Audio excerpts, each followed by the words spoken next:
Então, boa noite, começando a nossa aula de 5 de abril, né, no modo remoto, devido às últimas chuvas que nós tivemos na universidade, na cidade, né? Então, hoje a nossa aula vai acontecer de modo remoto, uma aula que vai ser uma grande revisão, já nos preparando para P1, tá bom? Então, a orientação é que todo mundo, na medida do possível, consiga anotar, deixar registrado aquilo que pode ajudar na hora de estudo, né, de planejar os estudos para a prova da semana que vem, tá bom? Então, vamos lá. A prova vai ser discursiva e objetiva, tá bom? Tem as duas situações, tem questões discursivas e questões objetivas. Vamos lá, que eu vou apresentar para vocês um primeiro material. Deixa só eu deixar apontado aqui. Tudo que eu vou trabalhar com vocês hoje está lá no AVA. Quem tem mexido lá no AVA e tem visto o material que está lá? Tem mexido vocês? Sim, eu tenho. Tem material desde as aulas remotas que nós tivemos, né? Até as aulas agora no presencial, quando trabalho algum slide, né? Algum texto, aí eu procuro colocar lá, tá bom? Deixa eu tentar arrastar essa barra aqui para cima. Ficou mais do ladinho e me ajuda. Então, vamos lá, deixa eu ver se eu consigo. Estão vendo a tela direitinho? Sim, sim, professor. Sim, né? Então, recapitulando, né, desde lá o nosso primeiro encontro, né, quando conversamos sobre as origens da psicopedagogia, o que o termo quer dizer, qual o trabalho do psicopedagogo, enfim. Então, o termo psicopedagogia distingue-se em 3 conotações, né, como uma prática... Pega aqui, Vitor, o telefone. Só um minutinho que meu telefone está tocando. Rapidinho, me dá aqui. Um minuto. Não. Peraí, deixa eu colocar aqui no silencioso, só um instantinho. Senão ele vai acabar me interrompendo aqui durante a aula.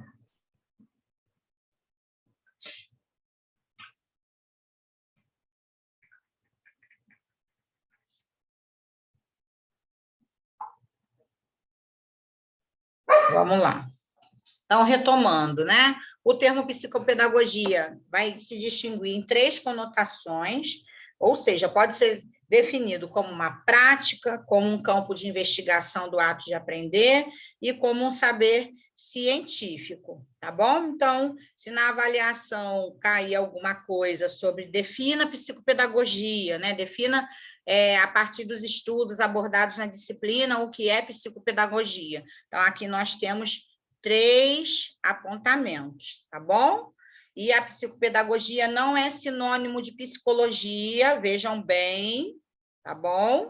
É uma área mais recente, resultante da articulação de conhecimentos, tanto da psicologia escolar, quanto de outras áreas, tá bom? Apontando com novos caminhos para a solução de problemas antigos. Então, vale lembrar que psicopedagogia é uma área específica, tá bom? Aí, identificados os aspectos que poderão estar obstaculizando a aprendizagem, inicia-se o processo de modificação desses obstáculos através da atuação do psicopedagogo. Então, o psicopedagogo ele vai atuar a partir de uma demanda específica, tá bom? Essa demanda geralmente diz respeito a sujeitos que apresentam algum transtorno de aprendizagem, tá bom? Uma outra questão, aqui tem um errinho, tá? De digitação, psicopedagogia é G, tá bom? Depois eu vou consertar e coloco lá para vocês de forma correta. Aí a psicopedagogia, né, ela surge diante de um aumento de contingente da população que hoje tem acesso à escola, do despreparo da própria escola para receber as pessoas que chegam, né, ou que apresentam algum tipo de transtorno de aprendizagem, uma complexidade cada vez maior do universo de conhecimento que deve ser repassado às crianças. Então, a psicopedagogia, ela dá suporte a essa questão, discrepâncias entre o conteúdo escolar e a vida, despreparo do professor frente às rápidas mudanças e demandas diversificadas que caracterizam as sociedades modernas, e as grandes diferenças individuais do aprendiz no que tange ao ritmo e peculiaridade de seu desenvolvimento cognitivo, emocional, linguístico, psicomotor e social. Enfim, então, nós tínhamos um cenário na educação onde a questão do acesso se amplia, e, com isso, o público que chega à escola, ele se torna cada vez mais diverso, dinâmico, e daí os sujeitos que adentram os muros da escola, eles chegam com as suas demandas, que são demandas também específicas. Em dado momento, a escola começa a perceber que não consegue sozinha dar conta de situações que fogem da esfera somente da educação. Então, é aí que há uma busca, primeiramente, com relação à parte clínica, à parte médica, e aí essa parte médica não consegue segurar todas as questões sozinhos, e aí se articula também com a área de conhecimento da pedagogia. E essas outras questões que nós conversamos aqui, tá bom? Além do aumento do contingente da população que chega à escola, existe toda uma demanda diferenciada com relação ao conhecimento, cada vez mais o conhecimento vai ficando numa esfera mais complexa, e há uma discrepância entre o conteúdo que é ensinado na escola e a própria vida, tá bom? E, enfim, e tudo isso vai exigir uma mudança com relação àquilo que nós tínhamos de entendimento a respeito das dificuldades de aprendizagem, tá?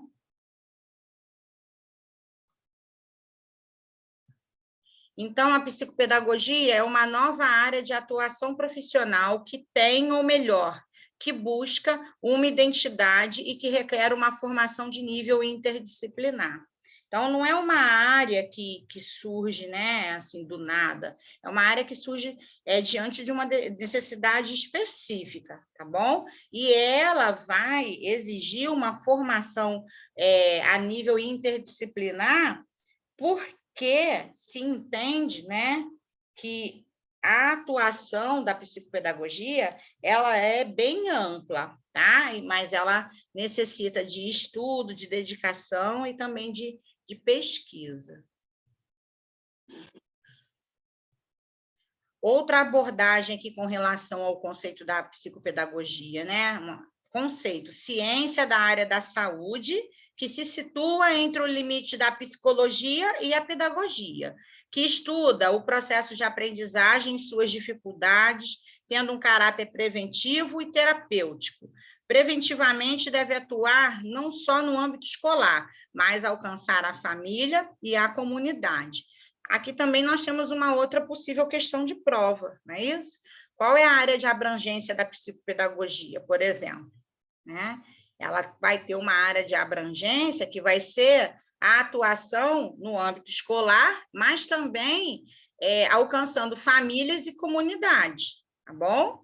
Então, essa é uma questão que nós já conversamos durante as aulas, que a psicopedagogia ela precisa, né, contemplar essa questão do âmbito escolar, ótimo, né, necessário, até porque ela vai ter como foco principal as dificuldades de aprendizagem. Mas, além de atender aquele sujeito, né, que vem com alguma demanda relacionada às dificuldades de aprendizagem, ela também vai precisar compreender o entorno, o meio que esse sujeito vive, a família, a comunidade, tá bom? Então, ela vai ter uma abrangência também com relação a essas partes.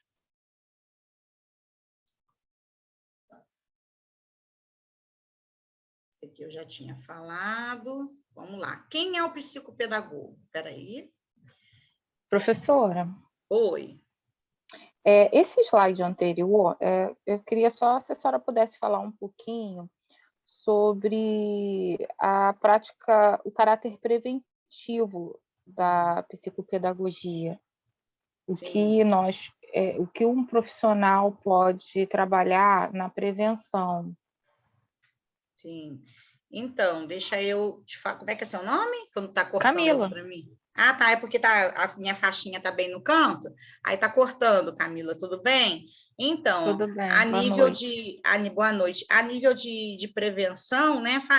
Principalmente no âmbito escolar, fazer uma orientação junto à escola das atividades que são ministradas na escola, por exemplo, né? Então, desde uma avaliação diagnóstica, onde é possível, né, que os educadores tomem ciência de alguma dificuldade, né, enfim, e até mesmo a promoção de atividades que possam desenvolver as habilidades ou ainda colaborar com a superação de alguma questão, né? Então, o foco, assim, que eu posso dizer, né, e até outros autores, a Nádia Bossa, a Schoz e outros autores, com relação à questão preventiva, é essa atuação diretamente com o âmbito escolar. Ah, mas aí eu não atuo na escola, mas, enfim, se você vai atender algum paciente, tanto que você vá investir no campo terapêutico também quanto no campo preventivo, você vai precisar orientar a escola com relação a isso. Agora, se você atua em escolas ou na área educacional, o ideal é que você faça sempre essa orientação de reavaliar as práticas, aquilo que tem sido feito dentro da escola, tanto para atividades que possam diagnosticar aquilo que o aluno já sabe, e até mesmo práticas que possam estimular o aprendizado e a ampliação do conhecimento. Tá bom? Consegui te explicar, Camila? Sim, sim. Pelo que eu entendi, então, a gente pode trabalhar como fazendo com que essa escola esteja mais preparada para receber, né? E também para eles poderem também identificar de uma forma mais rápida quando tiver algum problema para evitar que agrave, seria assim? Isso daí. Quando você indica as atividades de avaliação diagnóstica, às vezes, assim, se antecipa até o processo de avaliação, você não deixa chegar a prova para o aluno tirar nota ruim para depois encaminhar, entendeu? Então, você consegue ver numa atividade diagnóstica, por exemplo, os alunos que têm dificuldade de leitura, têm dificuldade de raciocínio lógico matemático ou de escrita, tá bom? Então, é aquele trabalho de orientação das práticas pedagógicas, tá? Ok, obrigada. Nada.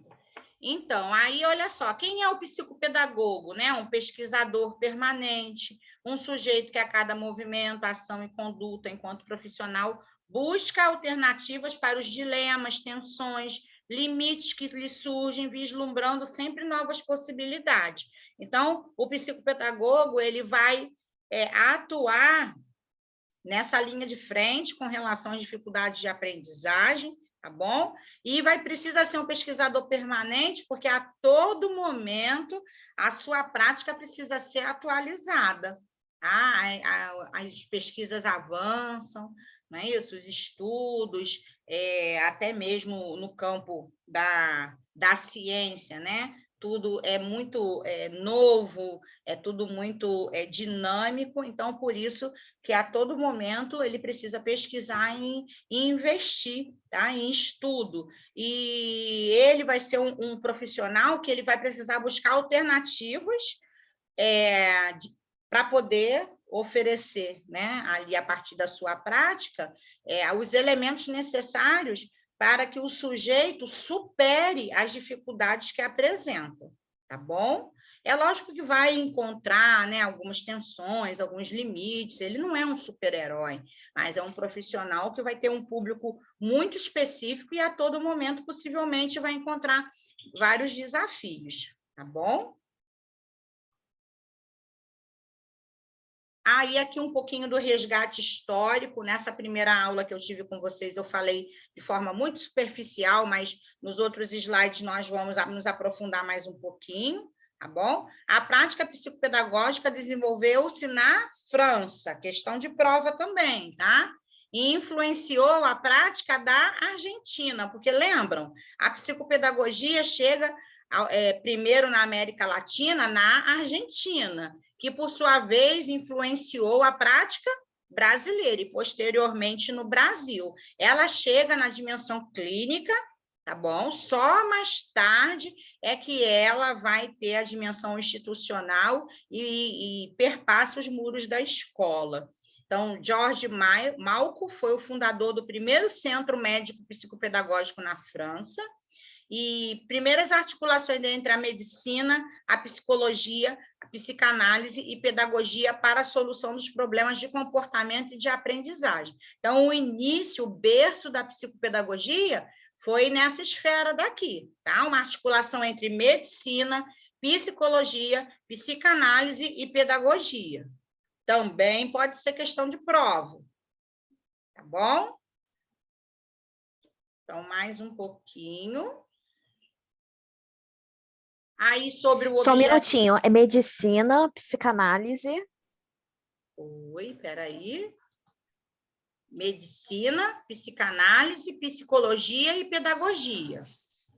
Tá, anotei. É só para não perder o pensamento. Tá bom. Então, vamos lá. Sobre o objeto de estudo, né? O objeto de estudo da psicopedagogia está se estruturando em torno do processo de aprendizagem humana. Isso aqui é fundamental, tá bom? O objeto de estudo da psicopedagogia, o processo de aprendizagem humana. Dentro do processo de aprendizagem humana, lembra que nós conversamos? Existem os sujeitos que apresentam dificuldades de aprendizagem ou apresentam a aprendizagem acima da média. Então, o interesse da psicopedagogia vai ser estudar, se debruçar, né, a partir dos processos de aprendizagem humana. E, enfim, dentro disso, focando seus padrões evolutivos normais e patológicos, bem como a influência do meio, família, escola, sociedade no seu desenvolvimento, tá bom? Então, é a partir disso que a psicopedagogia vai se estruturar, naquilo que diz respeito ao processo de aprendizagem humana.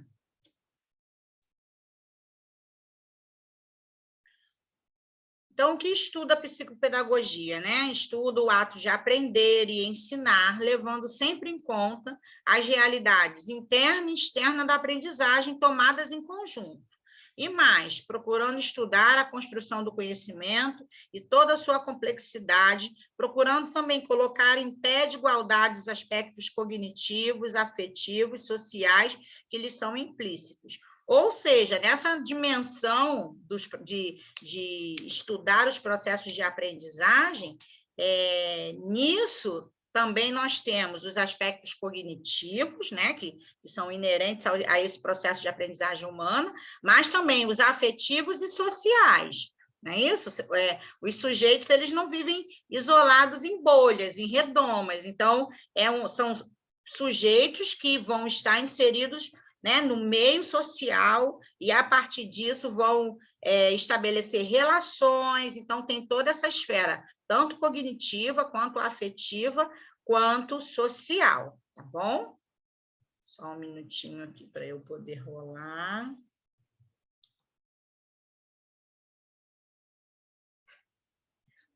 Outra situação aqui importante, tá? Complementando o campo de estudo da psicopedagogia, que estuda o processo de aprendizagem e suas dificuldades, e numa ação profissional deve englobar vários campos de conhecimento, integrando-os e sistematizando-os, tá? Porque a psicopedagogia, ela vai beber de algumas fontes. Depois, quando nós avançarmos para os outros slides, nós vamos relembrar, né, que ela faz uma articulação com a antropologia, faz uma articulação com a filosofia, tá bom? E com as outras áreas, com a própria pedagogia, com a própria psicologia, tá bom? Ela tem o seu objeto de estudo, ela tem sua parte constitutiva, mas ela também agrega conhecimentos de outras áreas de conhecimento, tá bom? Então, sobre as três conotações que nós falamos lá no início, tá? A prática clínica, que acontece no consultório individual, né? Também pode ser grupal, pode abranger famílias, também instituições educativas e sanitárias. A construção teórica é permeada pela prática de forma que, a partir dessa, a teoria psicopedagógica passa a ser tecida, ou seja, ela tem muita articulação com a prática, tá? Unindo teoria e prática. É aquilo que nós estamos aqui buscando nas pesquisas, nos teóricos, na nossa disciplina. Nós já passeamos, né, por um livro, que foi o livro da Nádia Bossa, agora estamos num outro livro específico de dificuldades de aprendizagem, então vamos buscar esses elementos teóricos, mas isso tudo vai precisar se articular com as práticas que cada um de nós vamos escolher, tanto para quem é psicopedagogo, quanto para quem é psicólogo e vai beber da fonte da psicopedagogia, tá bom? E sobre o tratamento psicopedagógico didático, se constitui um espaço para a construção do olhar e da escuta clínica, a análise do próprio aprender que configuram a atitude psicopedagógica. Então, quando nós estamos atuando, a todo momento nós precisamos, né, construir um olhar que é um olhar que enxerga a patologia, mas que não define o sujeito por essa patologia, tá bom? E também uma prática pautada na escuta clínica, porque vai ser fundamental entender a demanda que o sujeito vai trazer, né, para a psicopedagogia. E vocês, no caso, né, para quem se decidir ou quiser atuar no campo da psicopedagogia, essa parte do tratamento psicopedagógico, ela é fundamental, tanto do olhar, que é um olhar que vai, às vezes, escapar da patologia, mas para entender o sujeito em si, aquilo que ele tem como processo de aprendizagem humana, mas também vai ser uma prática pautada no exercício da escuta clínica, tá bom? Aí, um pouquinho, só para a gente poder, né, relembrar, o que faz o psicopedagogo clínico? Relabora o processo de aprendizagem, propicia a construção do saber, devolve ao sujeito o prazer de aprender, né? Aí pula essa partezinha, tá? PP Testemunho Insight, porque é uma outra situação, a gente não está estudando sobre isso, tá? Atua no resgate da autonomia, em um cardápio individual flexível, ou seja, daquilo que nós vamos escolhendo, né, de investimento com relação ao processo de aprendizagem, a folga para trabalhar o desejo, espaço para rastrear a meta, objetivo, né, dirigido para a história do sujeito, em sua rede de situações familiares, faz o uso da metodologia clínica, está dirigida à história do sujeito, porque a demanda é a cura, tá bom? Então, aqui nós temos algumas questões relacionadas ao psicopedagogo clínico, que é o atendimento específico, realizado principalmente nos consultórios, tá bom? Uma outra possibilidade, espera aí um minutinho. Opa. É a atuação do psicopedagogo institucional, tá? Que administra ansiedades, cria clima harmonioso nos grupos de trabalho, colabora com a construção do conhecimento, identifica obstáculos no processo de aprendizagem e desenvolvimento, implanta recursos preventivos, conscientização, os conflitos de fragmentação do conteúdo e da formação de grupos, se dirige ao aluno como aprendente, ao professor como ensinante, clareia papéis e tarefas no grupo. O psicopedagogo institucional, ele vai atuar nas instituições, não é isso? Principalmente na instituição escolar, tá legal? Ou instituição de ensino. Aí, aqui, alguns interesses da psicopedagogia, compreender como ocorre os processos de aprendizagem e entender as possíveis dificuldades situadas nesse movimento.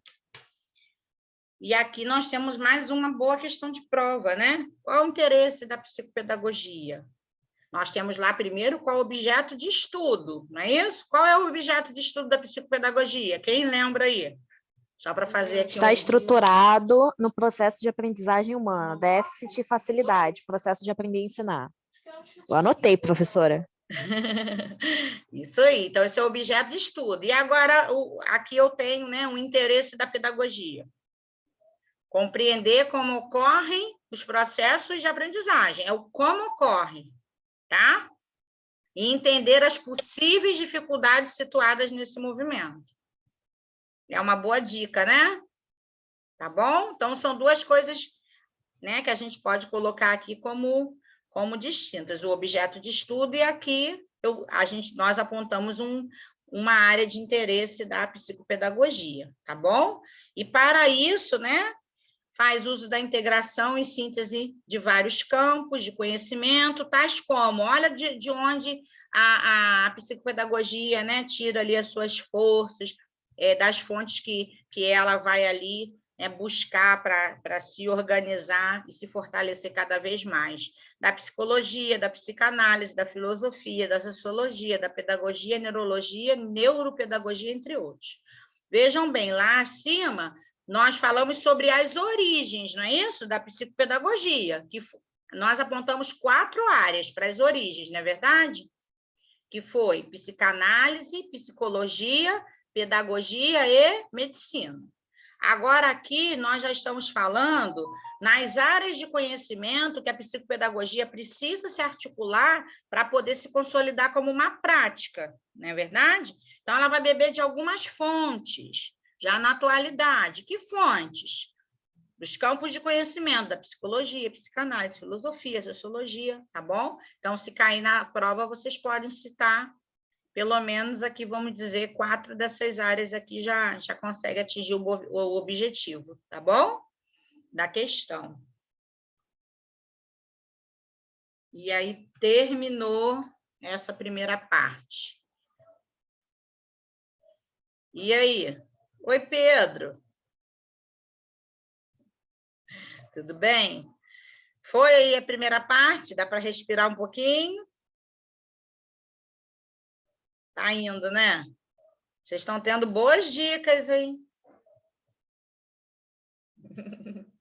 Então, basicamente, essa revisão dessa primeira aula falou sobre a psicopatologia, como surgiu e a distinção. Psicopedagogia. Isso, psicopedagogia. E a distinção em 3 conotações. Depois, fala como que surgiu, né, a psicopedagogia, que foi com a percepção da escola em relação à demanda, né, que aí começou com o saber médico, e aí juntou com a psicopedagogia depois, que juntou a ciência e o meio social. Aí o campo de atuação, que o psicopedagogo é um pesquisador permanente, e o objetivo de estudo e interesse da pedagogia, da psicopedagogia.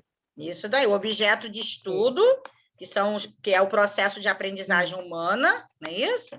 E depois, ali nós apontamos uma área de interesse da psicopedagogia, tá bom? Tá bom. Então, foi, né? Um resumão. Agora, vamos para... Que horas tem? 8h16. Deixa eu combinar uma coisa com vocês. Eu tenho uma sequência de 4 slides, tá? Então, porque aí eu resumo das aulas até aquele primeiro acesso ao livro de dificuldades de aprendizagem. Nós combinamos do conteúdo da P1, né, de parar na última aula antes da dislexia, não foi isso? Quem me recorda aí? Deixa eu abrir aqui o AVA, que eu estou com o AVA aberto. Então, olha, deixa eu localizar aqui vocês. Se vocês abrirem lá o AVA, nós vamos estudar da aula do dia 8 de fevereiro até a aula do dia 11 de março, que é a introdução das dificuldades de aprendizagem. Combinado? Tá bom? Então, vou escrever aqui no chat, ó, só um minutinho. Rapidinho, deixa eu colocar aqui, ó. Conteúdo da P1. Vou botar, ó. Aulas do dia 8 de fevereiro até 11 de março. Combinado? Tá bom? Aulas do dia 8 de fevereiro até 11 de março. Então, não tem mistério. É só acessar lá o AVA, que aí tem tudo lá direitinho. Tanto tem texto quanto tem slide. 11, não é 8 de março, não? Não, só um minutinho. Deixa só eu confirmar aqui. Até 11 de março, não? Espera aí. Não, é que a gente teve aula com a senhora dia 8. Dia 8? Ah, então tem uma É. datinha lá equivocada. É bom que eu conserto. Então, peraí, né? Não é 8, não. Então, 8 com 7, 15. Eu acredito que essa aula aqui, se alguém tiver o calendário aí, vê se a nossa aula foi dia 15. Só me ajuda aí, por favor. Dia Foi 15 sim, foi a professora. entrega do trabalho, isso sim. Foi dia 15, não foi? Então, foi até... Então, Isso. desculpa, peraí, vou colocar aqui. Até a aula do dia 15. Eu vou mudar lá no AVA, tá? Porque lá tá 11. Corrigindo. Peraí, corrigindo até... É porque dia 11 cai numa sexta-feira, professora. Não, eu devo ter digitado errado. É porque quando eu fui lançar, provavelmente, peraí, corrigindo até a aula do dia 15 de março. Compreenderam? Tá bom? Ó, coloquei lá, corrigindo, até a aula do dia 15 de março. Então, de 8 de fevereiro a 15 de março. Tá? Para exatamente, olha, eu vou narrar para vocês aqui os conteúdos. É assim, ó, aula 1, psicopedagogia clínica. Aula 2, psicopedagogia no Brasil. Aula 3, os fundamentos da psicopedagogia. Aí, na aula 4, continua os fundamentos da psicopedagogia. E na aula 5, que é a aula que eu vou consertar aqui a data, introdução às dificuldades de aprendizagem. A gente para aqui, tá bom? Deixa só eu endireitar aqui a datinha direitinho. Aí é dia 15 de março, não é isso? Isso. Tá. Só corrigir a datinha lá, tá certinho. É só se guiar.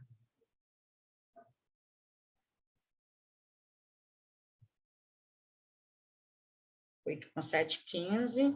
Possivelmente as outras datas também. De 15 com 7, 22, não é isso? Quem está com o calendário aí? Só confirma para mim a data das outras aulas. Vê se foi 15, 22 e 29. Isso, 22, professora. Tá, Isso mesmo. 15, 22 e 29. Perfeito. Mas Tá, nós só vamos... Tá certo. Tá. Ó, olha lá, já alterei, tá bom? Quem olhar lá já viu que eu fui lá e alterei as datinhas e coloquei de forma correta. Combinado, então? Então, vamos lá para outra leva de slide? Deixa eu fazer uma proposta para vocês. Vamos sem intervalo, porque a gente termina e todo mundo vai descansar, pode ser? O que vocês acham? Pode por mim, sim, professora. Pode? Melhor? Pode. Vamos? Então, tá bom. Combinado, tá bom? Então, próxima etapa. Deixa eu já colocar aqui no ponto. Aula 2, psicopedagogia no Brasil. Já vou... Rejane, boa noite. É a Karine. Essa revisão vai para o AVA? Vai estar gravadinha lá no AVA. Tá bem, obrigada. Bom.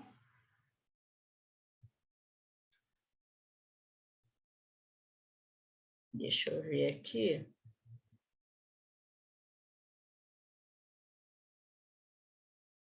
Estão vendo?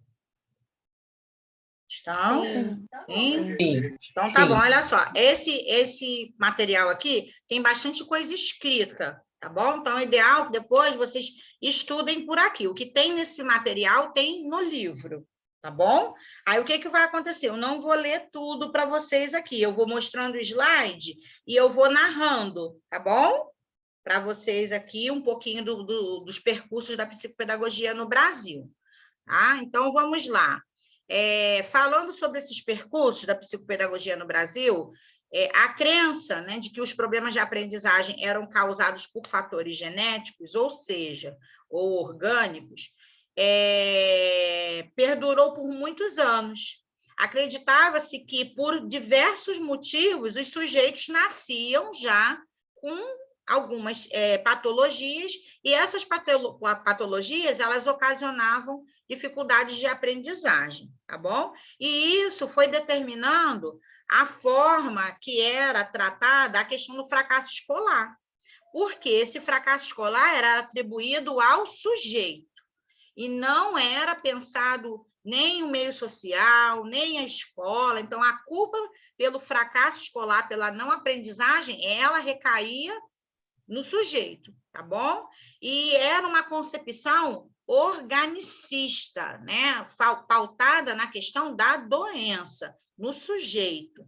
E isso daí era considerado um problema de aprendizagem mesmo. E alguns trabalhos chamavam de distúrbio, né? Ou então de transtorno, e acreditava que tudo isso estava caracterizando um problema no sistema nervoso central, tá bom?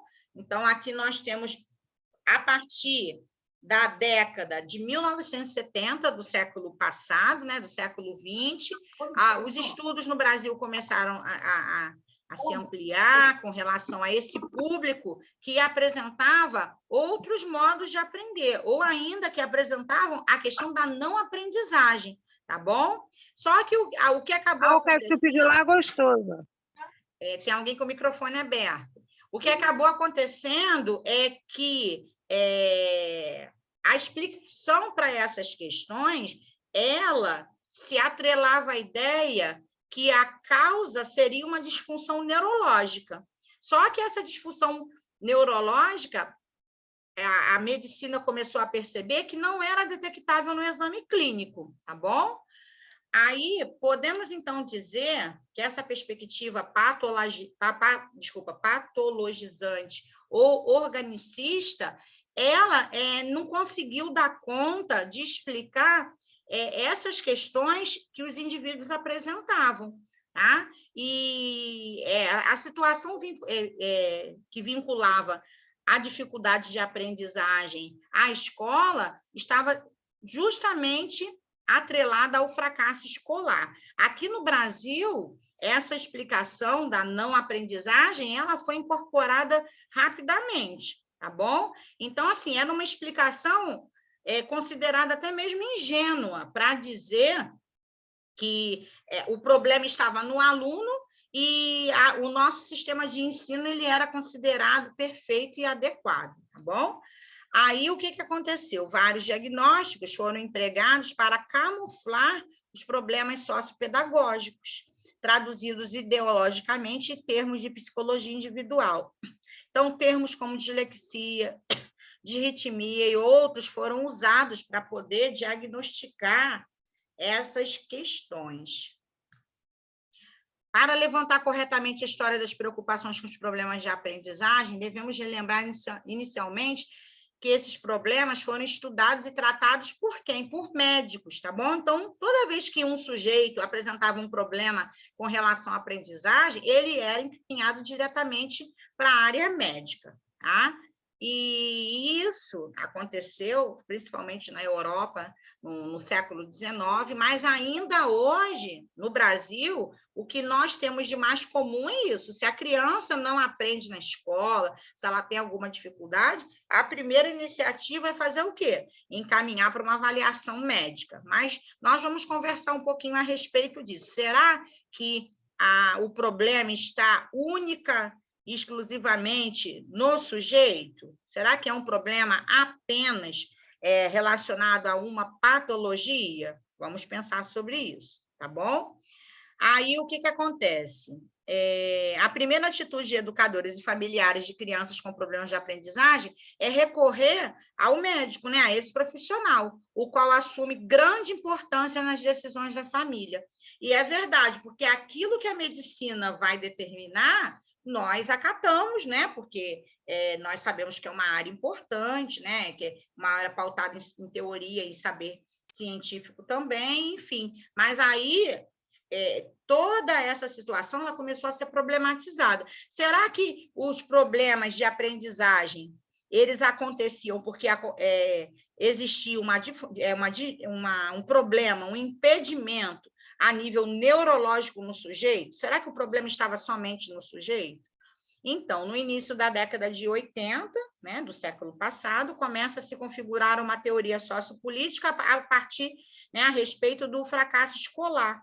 E o problema que era apenas de aprendizagem escolar também passa a ser concebido como um problema de ensinagem, né? Então, em dado momento, o olhar que só marcava o sujeito como sujeito que tinha alguma doença, alguma dificuldade de aprendizagem, esse olhar se volta para a escola, e aí nós temos uma situação fundamental na educação, é quando a escola começa a examinar a si mesma, tá? Então, algumas questões importantes. Existe todo um processo social de produção desse fracasso escolar. É importante desmistificar a questão da medicalização do fracasso escolar. O fracasso escolar é um problema social e politicamente produzido, né? Então, seria muito mais fácil para a educação, para a área médica, colocar o motivo, a culpa das dificuldades de aprendizagem somente nos sujeitos. Mas, no entanto, essa perspectiva de pensar esse sujeito que fracassava na escola, que fracassava na educação, começa a mudar. E se entende que o fracasso escolar ele tem uma dimensão muito mais amplificada. Não é só uma questão relacionada a patologias, mas é uma questão que pode vir, que pode ser oriunda do meio social que os sujeitos vivem. É um grande exemplo, né?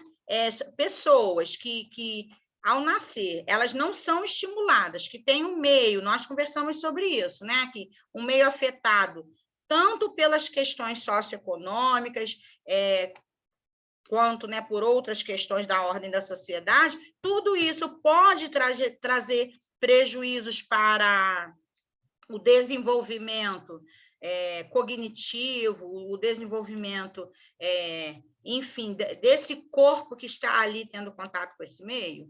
Possivelmente, né? Então, é um caso que a própria ciência começou a avaliar, tá bom? A atual caracterização do fracasso escolar é pensada por muitos como problemas de aprendizagem. Deveria, nessa perspectiva, se configurar também, talvez, né, ou até principalmente, como problemas de ensinagem, que não se produzem exclusivamente dentro da sala de aula. Devemos continuar falando em fracasso escolar, como até hoje se tem feito, ou assumi-lo como um problema social e politicamente produzido. Questão de prova, tá?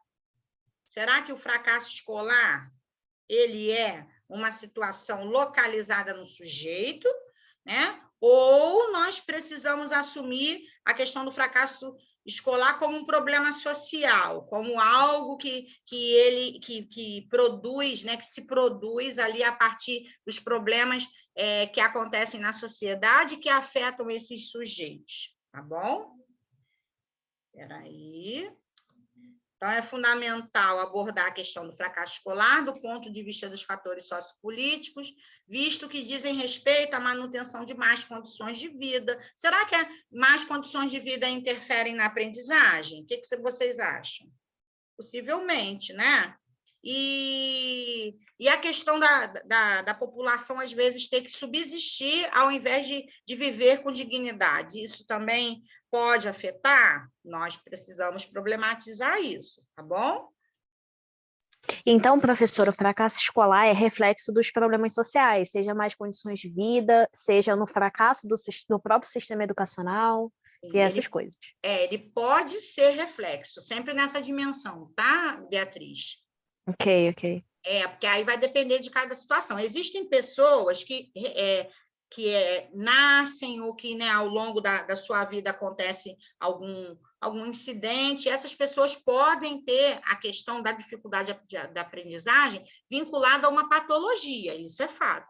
Mas também existem situações nas quais o meio social, né, aquilo que nós temos aí vivido, experimentado, e tudo isso pode afetar a vida do sujeito de modo a contribuir, né, com a questão do fracasso escolar, da acentuação das dificuldades de aprendizagem, tá bom?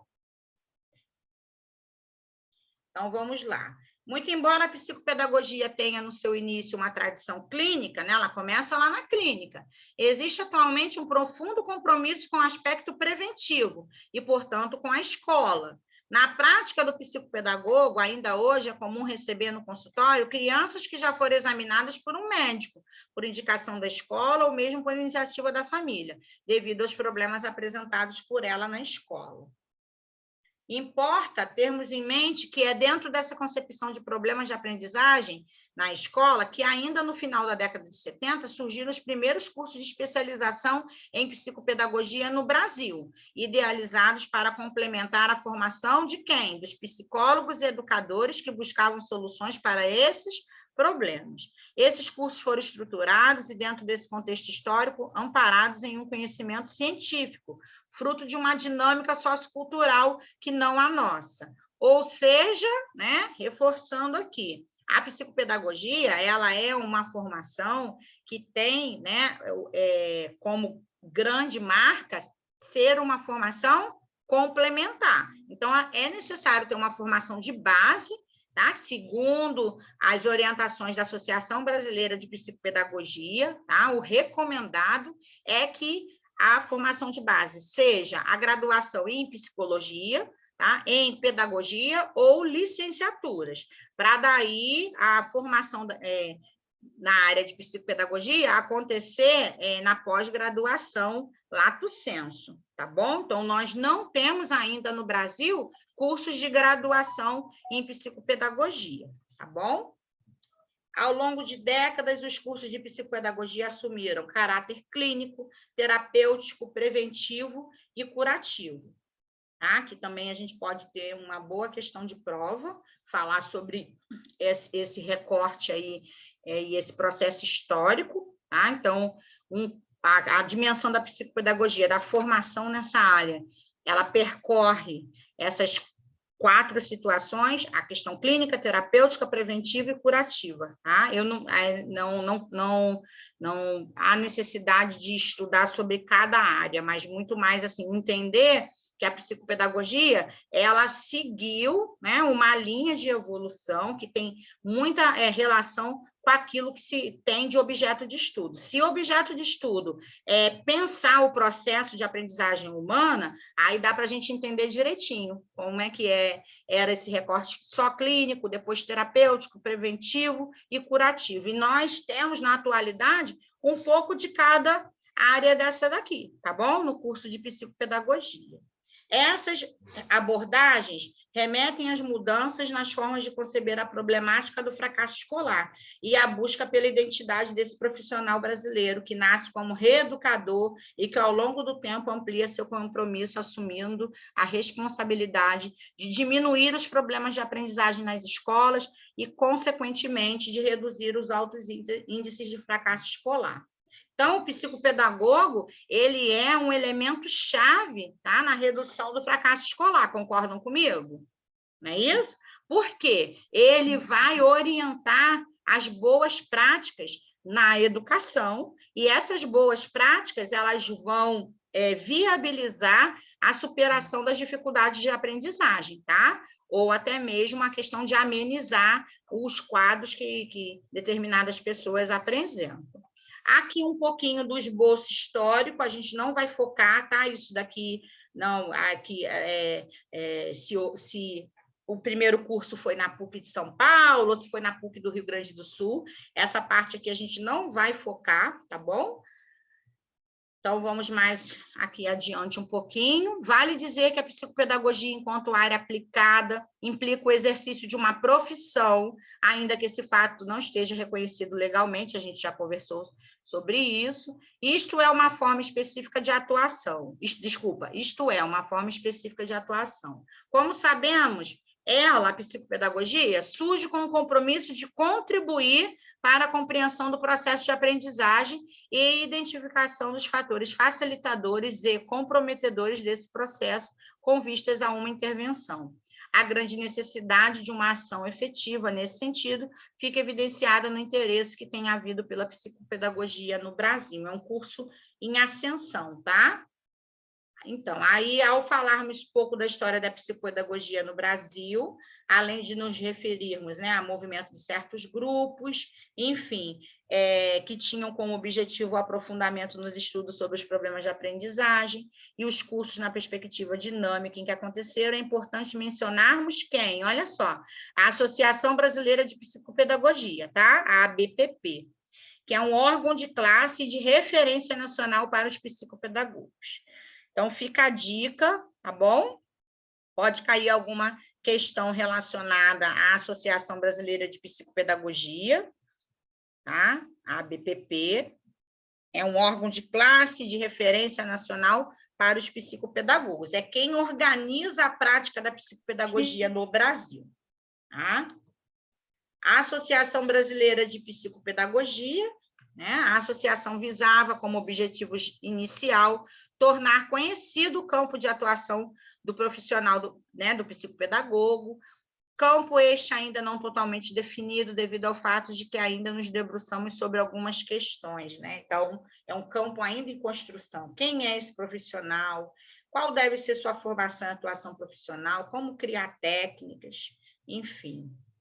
Aí aqui eu tenho uma citação de Scott, né, falando sobre a psicopedagogia e trazendo, né, como uma grande marca o fato de que no Brasil ela é uma área que estuda e lida com o processo de aprendizagem e suas dificuldades, e em uma ação profissional deve englobar vários campos de conhecimento, tá bom? Então, é aquilo que a gente já conversou, que a psicopedagogia, ela traz elementos de outras áreas de conhecimento, tá bom? Para destacar alguns pontos comuns na história da psicopedagogia no Brasil e na Argentina, podemos mencionar, ou seja, a psicopedagogia, ela veio da Europa, né, da França, e aí direto para a Argentina. Na Argentina, ela ganhou um outro formato, lá existem cursos de graduação de 5 anos, também a formação, né, de base inicial, cursos de graduação em psicopedagogia, enfim. E aí, depois, o Brasil, inspirado nessas questões que aconteciam na Argentina, traz essa área de conhecimento aqui para o nosso país e faz algumas adaptações. Então, aqui nós vamos conversar sobre 5 pontos que nós temos em comum entre Brasil e Argentina no campo da psicopedagogia, tá bom? A atividade prática iniciou-se antes da criação dos cursos nos 2 países. Em ambos os países, a prática surgiu da necessidade de contribuir para a questão do fracasso escolar. Então, tanto a Argentina quanto o Brasil buscavam uma solução para a questão do fracasso escolar. Aí, dessa dimensão surge a psicopedagogia, tá bom? Inicialmente, o exercício psicopedagógico apresentava um caráter reeducativo, assumindo ao longo do tempo um enfoque terapêutico. A psicopedagogia nasce com o objetivo de um trabalho na clínica e vai ampliando a sua área de atuação até a instituição escolar, ou seja, vai da prioridade curativa à preventiva. E o item 5 encontra terreno fértil nesses 2 países, em função da demanda que lhe deu origem, ou seja, em função do fato de que tanto na Argentina quanto no Brasil, existiam altos índices de fracasso escolar, tá bom? Os aspectos em que a nossa forma de atuação difere daquela dos argentinos são decorrentes, principalmente, das condições de formação. Então, uma grande diferença entre Brasil e Argentina com relação à psicopedagogia são as condições de formação. No Brasil, a formação em psicopedagogia tem ocorrido basicamente por meio de curso de especialização, como eu já tinha falado, e a formação do psicopedagogo argentino se dá num curso de graduação, com duração de 5 anos e com uma estrutura curricular que contempla disciplinas teóricas, teórico-práticas e estágio supervisionado. Essas condições de formação representam uma maior possibilidade de práticas de qualidade. É óbvio que, né, que uma formação em 5 anos, ela vai apresentar questões importantes e uma formação, no caso aqui no Brasil, né, de até 2 anos a nível de pós-graduação, ela vai ter um outro recorte, tá bom? Aqui algumas questões, né? Quais são os instrumentos que o psicopedagogo brasileiro pode utilizar no diagnóstico psicopedagógico? Enfim, aí só aqui, eu lembro quando nós fizemos essa aula, esse último slide, ele abria caminhos para uma próxima discussão, tá bom? Então, é pensar assim, quais são as possibilidades que um psicopedagogo, né, tem para utilizar no diagnóstico psicopedagógico. Aí nós já estudamos um pouquinho sobre isso, né? A nossa disciplina já evoluiu e nós já passeamos aí por alguns territórios relacionados às práticas da psicopedagogia, daquilo que nós precisamos estudar, pesquisar para poder trazer para a nossa prática de consultório ou de instituição que nós vamos atuar, tá bom? Pensar que o diagnóstico psicopedagógico, ele se dá em atendimentos, em sessões que vão variar de quantidade, aí nós vamos precisar tomar alguns passos, não é isso? Fazer entrevista de anamnese, depois fazer uma avaliação diagnóstica, e essa avaliação ela vai acontecer em algumas sessões, enfim, tem toda essa dimensão, tá bom? Então, e aí, fomos na segunda parte? Como é que foi? Então, uma revisão da segunda parte, falando sobre os percursos da psicopedagogia no Brasil, né, que o fracasso escolar era associado ao sujeito, porque era organicista, né, então acreditava na hereditariedade e no fator biológico, e desconsiderava o meio social, Sim. E que, na verdade, o fracasso escolar pode ser reflexo, né, de problemas sociais, né, maus condições de vida, Sociais e fracasso no econômicos. sistema. Tá. Sociais e econômicos. Também fala sociais, econômicos e políticos, né? Mas não é política partidária, né? Na dimensão da política maior, tá bom? E também da ABPP, que é a Associação Brasileira de Psicopedagogia, que é que regulamenta todos os... As práticas. É igual as práticas, isso. As práticas do campo da psicopedagogia. Não é isso? Também falamos sobre a origem, né? Da onde surge a psicopedagogia, a princípio na Europa, na França, não é isso? E depois vem aqui para a Argentina, numa dimensão clínica vinculada à área da medicina, não é isso? Que essa parte eu botei no primeiro, porque também ficou no primeiro. Aí eu anotei como no primeiro, não no segundo. Mas dá no mesmo. Aí aqui no Brasil existem algumas diferenças entre a psicopedagogia praticada na Argentina e a psicopedagogia praticada no Brasil, não é isso? Principalmente o tempo de formação, porque lá acontece a nível de graduação, né, de 5 anos, e aqui no Brasil a nível de pós-graduação lato sensu, na dimensão de até 2 anos, tá bom? Então fechamos essa parte. E a hora passando depressa, né? Repararam? É a prévia da prova, é sempre assim, né? Na prévia da prova, o tempo passa depressa. Deixa eu já olhar o outro aqui. Rapidinho, já volto com vocês. Então, vamos para a aula seguinte. Lembrando, tá, que nós estamos revisando a partir dos slides, mas também tem texto. Então, precisa estudar também, dar uma lidinha nos textos, porque nós podemos ter questões de conteúdo que estão lá no texto, tá bom? Então, tem que pensar nisso. O slide, ele é mais um recurso, mas o conteúdo da prova é tudo que nós fizemos da primeira aula, do dia 8 de fevereiro até a aula do dia 15 de março, que inclui os slides e os textos que nós abordamos, tá bom? Deixa eu pegar aqui Fundamentos da Psicopedagogia. Estão vendo? Deixa eu passar para o outro lado aqui, a tirinha. Ah, não, mas eu não consigo rolar a barra, peraí. A minha barrinha tá atrapalhando vocês? Não. Não, qualquer coisa vocês me falam, tá bom? Então, vamos lá, ó. Teorias que embasam o trabalho psicopedagógico. Então, também tem bastante coisa escrita, mas eu vou fazer uma leitura dinâmica, conforme fiz no outro, tá bom?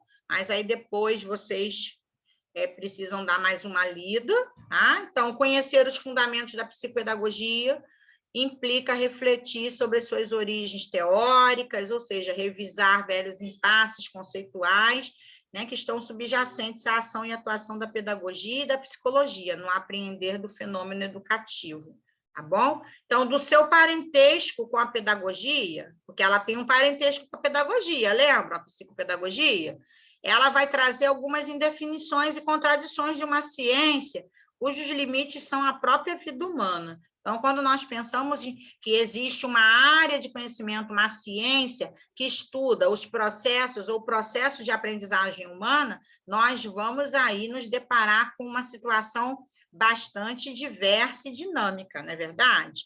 Porque envolve simultaneamente o social e também o individual, em processos tanto transformadores quanto reprodutores. Então, da psicologia, a psicopedagogia herda o velho problema do paralelismo psicofísico, um dualismo que, ora, vai privilegiar o físico, aquilo que é observável, também, né, ora, vai considerar o psíquico, né, a consciência. Essas duas áreas não são suficientes para apreender o objeto de estudo da psicopedagogia, porque, embora tenha esse parentesco com a psicologia, a psicopedagogia ela não conseguia se ancorar uma hora no físico, uma hora no psíquico, né? Não tinha como acontecer essa alternância. Por quê? Afinal de contas, quando nós estamos aí pensando o processo de aprendizagem humana, nós conseguimos só considerar o físico separado da questão psíquica? Ou isso as duas áreas se articulam, né? Então, bem mais nos parece responsável pensar que as duas áreas se articulam. Então, enfim, né? Tudo isso, dessa fonte que a psicopedagogia busca na psicologia, nós precisamos avaliar, porque ela vai ajudar a nortear a nossa prática, mas aí nós temos que problematizar essas duas questões, tá bom? Dessa forma, né, ela, além de beber da fonte da pedagogia, da psicologia, ela vai recorrer a outras áreas, como a filosofia, a neurologia, sociologia, linguística, a psicanálise também, tá? No sentido de alcançar a compreensão do processo que é, né, pensar a aprendizagem humana, tá bom? Então, para que a psicopedagogia consiga se estabelecer enquanto uma ciência, ela vai recorrer a essas áreas daqui, a outras, tá bom? Para poder problematizar, pensar, investigar o processo de aprendizagem humana, que é muito dinâmico, que tem um nível de complexidade tremendo, né? E que uma única área não consegue dar conta, tá bom? Então, algumas referências teóricas, essa parte a gente não vai considerar, tá? Para P1, pode pular essa parte aqui. Aqui mesmo nós utilizamos alguns autores, Fernandes, Jorge Visca, entre outros, só mesmo para embasar a nossa discussão, tá bom? Com relação aos fundamentos. Deixa eu ver aqui. Aí, o que acontece? Aqui, devido à sua complexidade, né?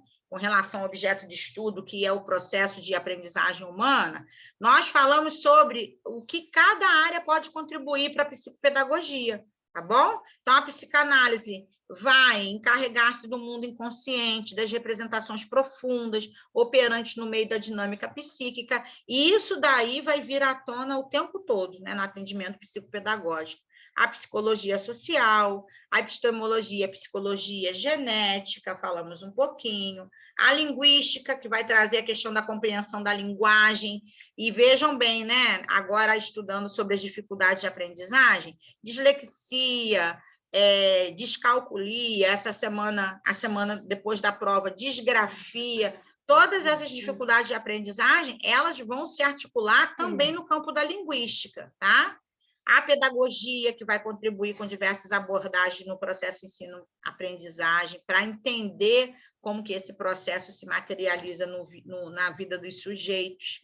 os fundamentos das neurociências, esses fundamentos eles vão nos possibilitar a compreensão dos mecanismos cerebrais, tá bom? E esses mecanismos cerebrais, eles nos ajudam a entender o processo de aprendizagem humana, como, né, como que os sujeitos aprendem e também por que, às vezes, não aprendem ou têm um tempo de aprendizado diferenciado, tá bom?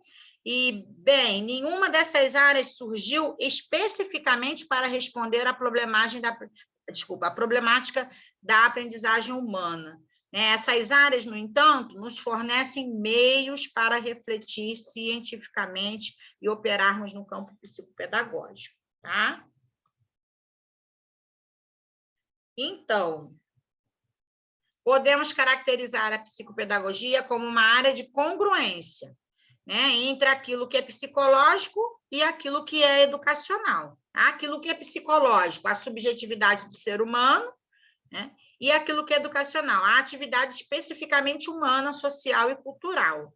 Tratando no mundo psíquico individual e grupal em relação à aprendizagem, aos sistemas e aos processos educativos, o psicopedagogo ensina como aprender, e para isso necessita aprender, o aprender e a aprendizagem. Então, o psicopedagogo, ele vai intervir na vida dos sujeitos, ensinando como que se aprende, das diversas formas que existem no campo da aprendizagem. Até porque nós não podemos achar que existe só uma forma de aprender. Eu vou somente passar tarefas no quadro para o meu aluno, porque isso vai ajudar a fixar, se copiar bastante vai ajudar a fixar. Isso é um grande engano, porque se, por exemplo, existe alguma pessoa que tem um problema de dislexia, conforme nós estamos estudando, se você só passar atividades no quadro, essa pessoa vai aprender? Possivelmente não. Tá? Então, existem muitas formas de aprender. Essas formas de aprender, elas dizem respeito ao papel que o psicopedagogo precisa ali exercer com relação aos seus atendimentos e suas práticas, e é importante também enfatizar que nesse processo de aprender, o que nós vamos ter de interessante são as diversas formas que a aprendizagem humana vai se manifestar para a gente. Então, um sujeito pode aprender muito mais por aquilo que é visual, o outro sujeito pode aprender muito mais por aquilo que é auditivo ou sinestésico, enfim, cada qual com seu modo de aprender, tá bom? Para o psicopedagogo, aprender é um processo que implica pôr em ação diferentes sistemas que intervêm em todo sujeito, né? Ou seja, a rede de relações e códigos culturais e de linguagem, que desde antes do nascimento tem lugar em cada ser humano à medida que ele incorpora a sociedade. Ou seja, o psicopedagogo precisa considerar que todo mundo é capaz de aprender, tá bom? O que nós vamos precisar focar diz respeito tanto àquilo que pode ser patológico, conforme nós enfatizamos, mas também da importância que o meio vai exercer nesse processo de aprendizagem humana, tá bom? Porque o meio ele vai ter aí um papel fundamental.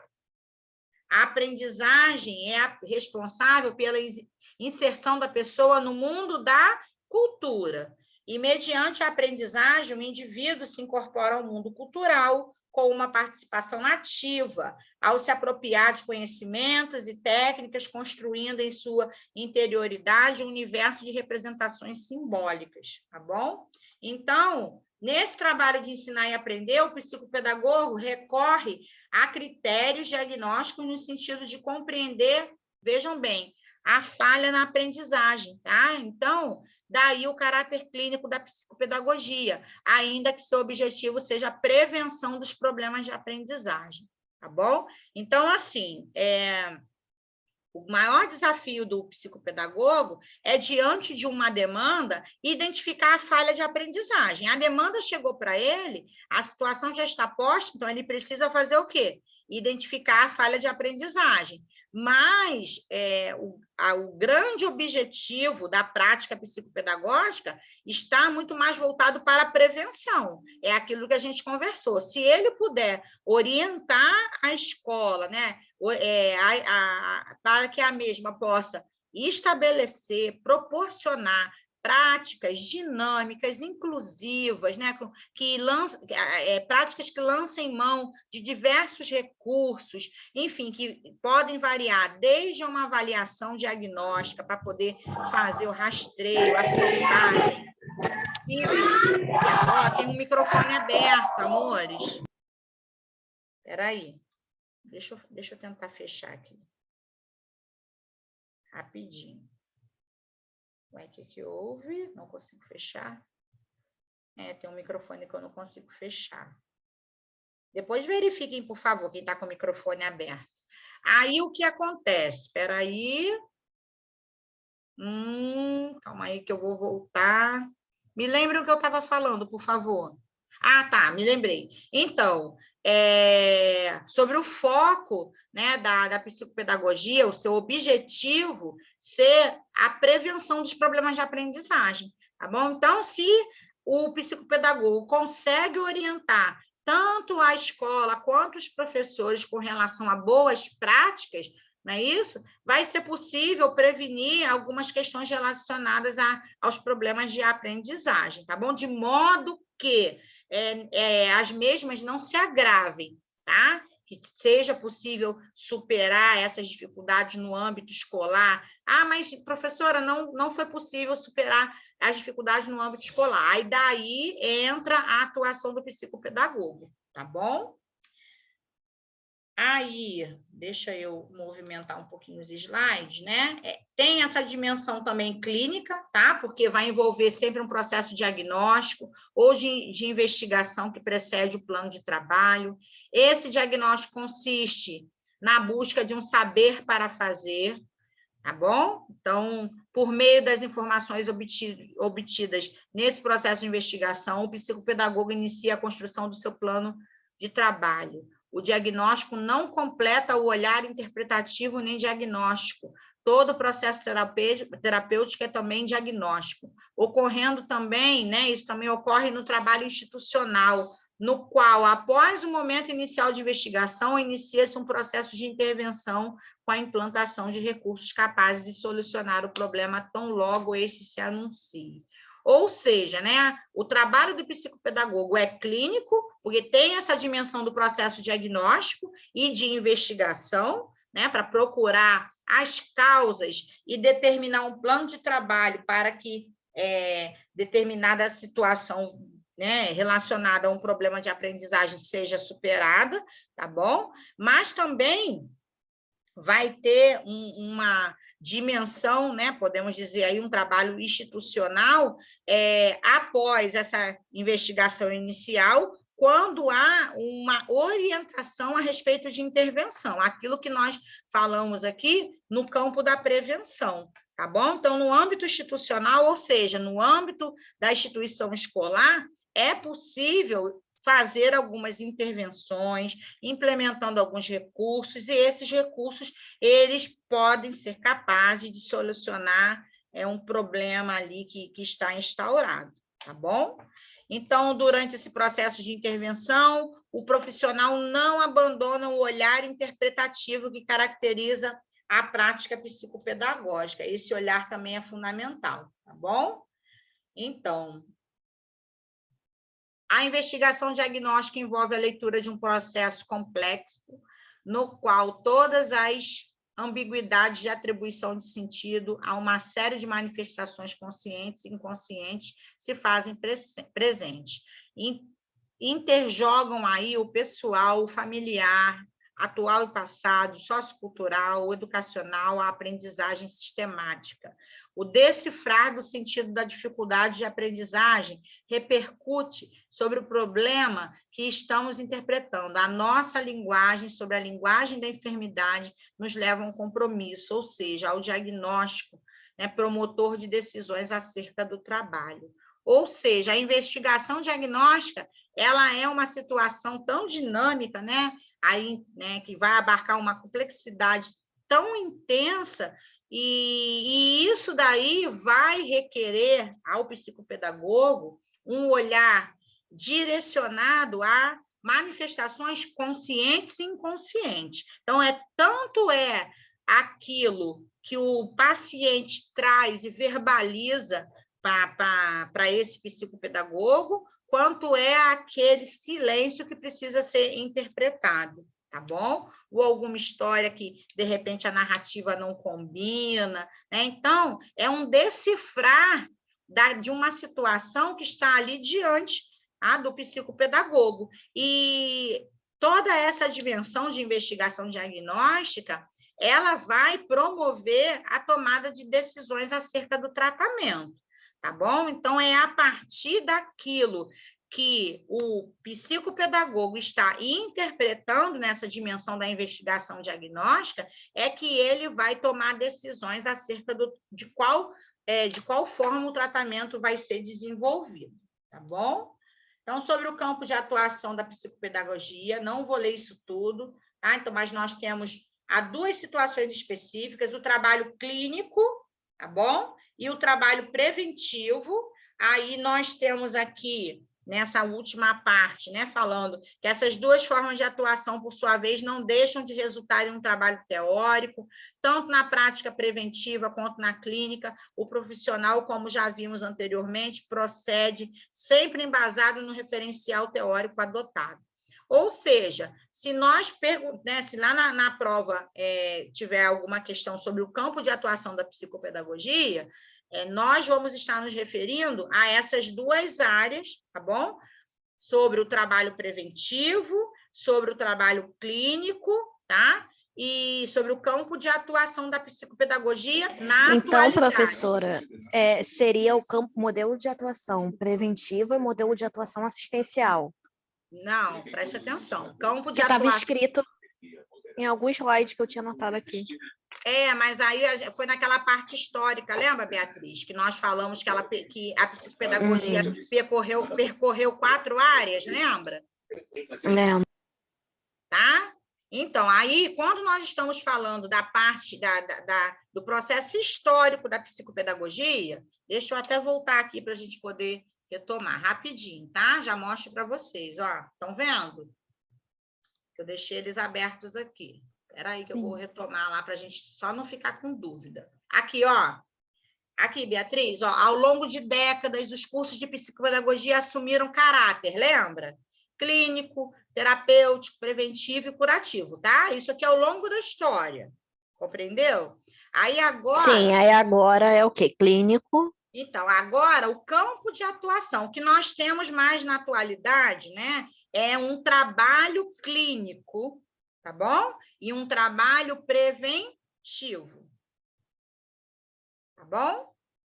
Ok, só esses dois, né? O que nós temos mais na atualidade. O enfoque no trabalho clínico e o enfoque no trabalho preventivo. Tá bom? Então, vamos lá. Agora, o campo de formação, que é uma outra história, não estou falando do trabalho, tá? O campo de formação. Nós temos o campo de formação, psicopedagogia clínica, lembra? Ou psicopedagogia institucional. Psicopedagogia clínica é aquele psicopedagogo que atende na dimensão clínica. E o psicopedagogo institucional é aquele que atende nas instituições de ensino, tá? No processo educativo, tá bom? Que aí é uma outra situação. Aí, vamos lá mais um pouquinho.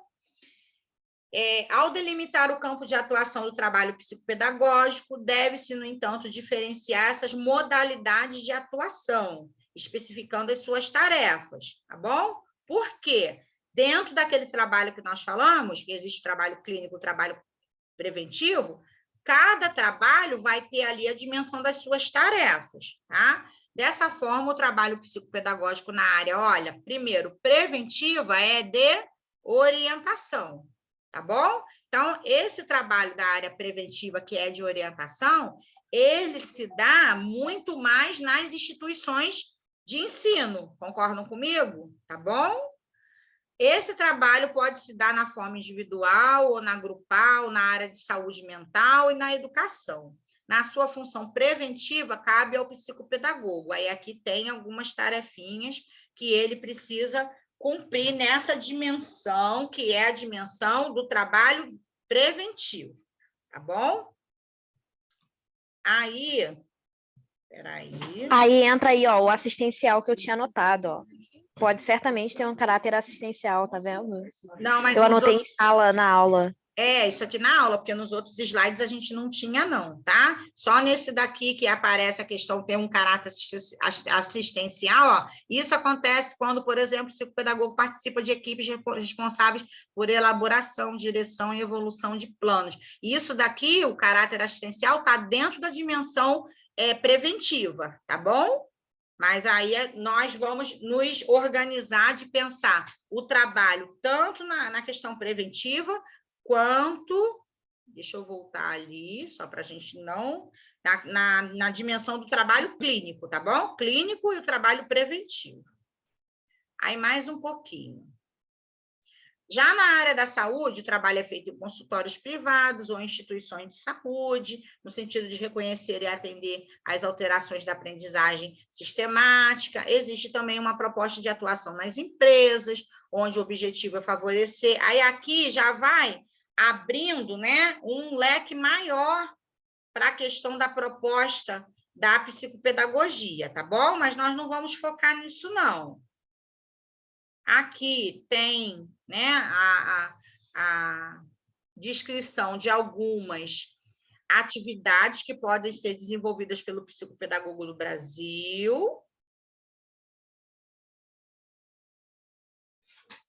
Vamos parar aqui, tá bom? Vamos até essa parte de campo de atuação, tá? Focar até essa parte daqui. As outras áreas nós não vamos trazer para P1, não. Combinado? Tá bom? Que aí o que nos interessa mais focar nesse momento é sobre o campo de atuação. E aí? Aqui já começa a ficar um pouquinho mais dinâmico, né? Complexo, né? Complexo, na real. Porque, assim, falou sobre os fundamentos da psicopedagogia, que busca a congruência com outras áreas, né? Filosofia, Sim. antropologia, pois não há como separar o físico, o psicológico e o social, visto que o ser humano e seus processos de aprendizagem envolvem mecanismos complexos, onde esses fatores interagem entre si. Aí fala sobre o campo de atuação, que é o clínico e o preventivo. O preventivo consiste na orientação, isso na atualidade, né? Consiste na orientação e está mais relacionado ao institucional, que é a escola. E também tem o psicopedagogo clínico. Foi o que eu anotei desses slides todos aí. Teve mais alguma coisa? Tem sobre o campo de atuação, não é isso? Definindo duas situações específicas com relação ao campo de atuação, que seria o trabalho clínico e o trabalho preventivo, que aí foi aquele slide que nós paramos. Tá bom? Isso, aí foi o que eu anotei aqui, que o preventivo seria de orientação. Sim. E o clínico é o clínico, né? É mais voltado para a área da saúde. Assim. É, mais voltado para a área da saúde. Tá bom? Foi? Agora mais um pouquinho. Olha, e a hora correndo, hein? Mas estamos indo, né? Tá vendo como é que nós conseguimos aí recapitular? E isso tudo nos ajuda, vocês não acham? Estão vendo aí ou não? Não, né? Espera aí. Não, não vendo nada. Espera aí que eu vou buscar lá a imagem, só um instantinho. Agora, estão vendo? Sim, agora sim. Tá? Sobre as dificuldades de aprendizagem, aqui tem bastante coisa escrita, tá? Um slide bem rico para a gente dialogar. Não vou ler tudo, vou fazer essa questão dinâmica, mas vamos pegar os focos principais, tá bom? Então, adquirir conhecimento é um dos desafios para a criança que apresenta algum tipo de dificuldade de aprendizagem. Então, a partir desse pressuposto, lança-se um desafio ainda maior à escola e aos professores, no sentido de valorizar a interação do professor com a criança, de forma a aperfeiçoar as condições pedagógicas. Tá? Então, desenvolvendo os projetos educacionais, pode ser uma possibilidade, né? E trazendo para a criança essa sensação de confiança em si, né? Sentimento de aceitação. Isso tudo vai tornar a criança cada vez mais confiante, né? E capaz de aprender aquilo que lhe é proposto na escola, né? No entanto, nós temos algumas crianças que vão apresentar dificuldades de aprendizagem, não é isso? E essas crianças, elas aprendem melhor quando elas encontram um ambiente que vai valorizar suas habilidades e capacidades, tá? Ou seja, tenha o foco no desenvolvimento das competências. Às vezes nós podemos imaginar assim, professora, mas a criança que tem dificuldade de aprendizagem, ela tem habilidades e capacidades? Certamente, né? Então, ao longo da nossa disciplina, nós estudamos, né? E aí entendemos que a psicopedagogia vai ter como objeto de estudo a aprendizagem humana e, dentro dessa perspectiva, vai entender que todo ser humano é capaz de aprender. Aprender de diversas formas, aprender a partir de múltiplos recursos. Então, a criança que tem alguma dificuldade de aprendizagem, ela tem alguma habilidade, alguma capacidade. E o desafio é desenvolver as suas competências a partir disso, para que ela possa superar aqueles obstáculos que se impõem diante dela no percurso da aprendizagem, tá bom? Então, vamos lá. O que é dificuldade de aprendizagem? Questão de prova, tá? Aqui nós temos uma sigla DA, que é um termo geral que se refere a um grupo heterogêneo de desordens manifestas por dificuldades significativas na aquisição e utilização da compreensão auditiva, da fala, da leitura, da escrita e do raciocínio matemático, tá? Se responder até aí já está ótimo, tá bom? Então, porque não se tratam de dificuldades momentâneas, passageiras, superficiais, tá? São dificuldades significativas, tá bom? Que aí dizem respeito à aquisição e à utilização daquilo que nós chamamos de compreensão auditiva, da fala, da leitura e da escrita. Pense em impedimentos no campo cognitivo que acontecem, né, de forma contínua, né, de forma intensa, de modo a trazer prejuízos cognitivos para esses sujeitos, tá bom?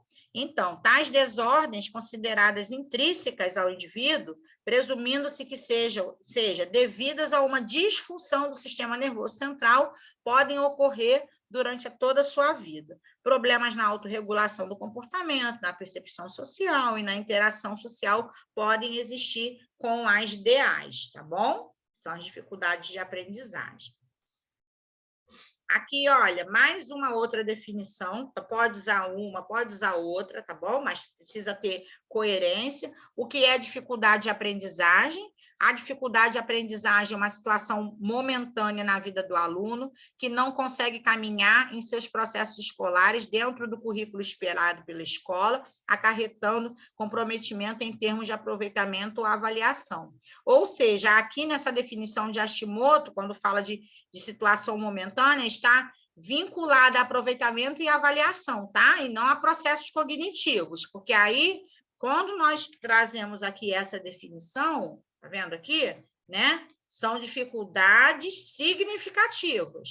A pessoa não acorda hoje com dislexia, amanhã não tem dislexia, não é isso, tá bom? Ela tem uma dificuldade significativa, por exemplo, no campo, né, da escrita, e isso vai reverberar em outras áreas. Agora, quando nós estamos falando no processo educativo, aí sim pode se caracterizar como uma dificuldade vinculada a uma situação momentânea, né? Aquilo que a gente conversou. A pessoa que tem dislexia, ela vai poder variar, ter graus de dislexia, por exemplo. Ela pode, em um dia, estar conseguindo copiar alguma coisa, e no outro dia ela pode não estar conseguindo copiar, não é isso? Isso tudo pode variar, não há uma regra específica com relação a esse quadro geral, tá bom? Aqui nós temos algumas perspectivas lesionais e cerebrais, mas eu não vou me debruçar com relação a isso, a vocês, tá bom? O diagnóstico é composto de vários momentos que temporal e espacialmente tomam dimensões diferentes conforme a decisão, conforme a necessidade de cada caso. Assim, há momentos de anamnese só com os pais, de compreensão das relações familiares, em sessão com toda a família presente, de avaliação da produção pedagógica e de vínculos com objetos de aprendizagem escolar, busca da construção e funcionamento das estruturas cognitivas, desempenho em testes de inteligência e visomotores, análise de aspectos emocionais por meio de testes expressivos, sessões de brincar e criar. Tá? Então, assim, aqui eu tenho pelo menos 7, né? Vamos dizer, 7 momentos da anamnese, que é a entrevista que nós fazemos com os pais, a primeira entrevista, e nesses momentos aqui, esses momentos vão contribuir com o diagnóstico, tá bom? Tudo isso pode ser estruturado numa sequência diagnóstica estabelecida a partir dos primeiros contatos com o caso. Então, se eu pergunto assim, como iniciamos o processo diagnóstico? Iniciamos na entrevista de anamnese. Combinado? Tá bom? É uma boa dica. E aqui eu tenho 7 momentos distintos. Aqui, teste e avaliação de DA, né?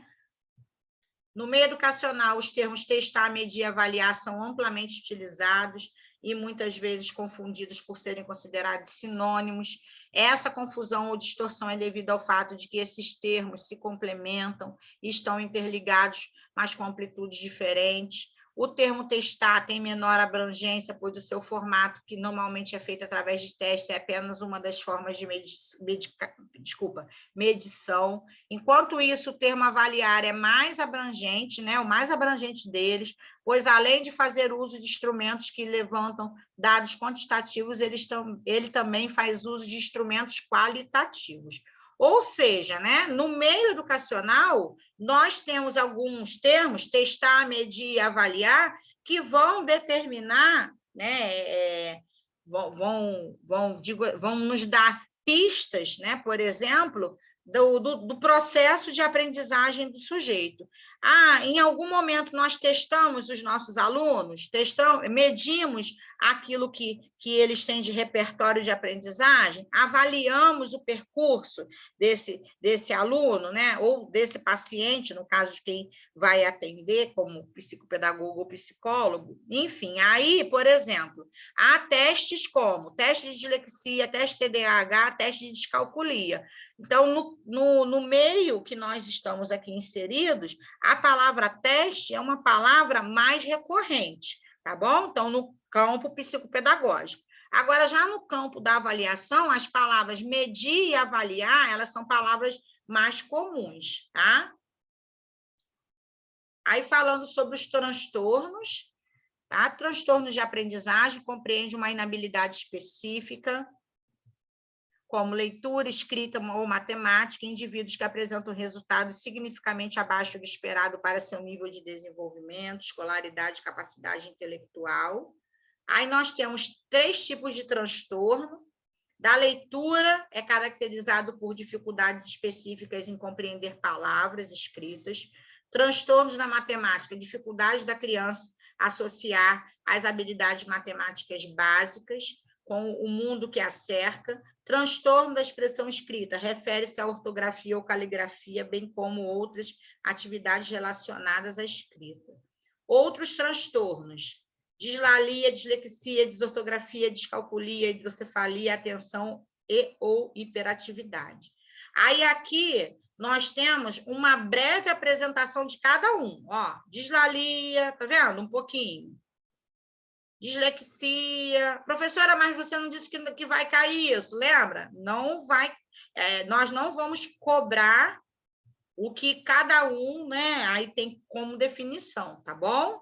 Nós não vamos. Nós vamos, então, apenas até esse slide aqui.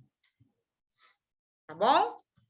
Que aí, no caso, apresenta uma definição sobre os transtornos, aponta aqui 3 áreas de transtorno e outros, tá? Porque é uma introdução às questões de dificuldade de aprendizagem. Paramos aqui, combinado?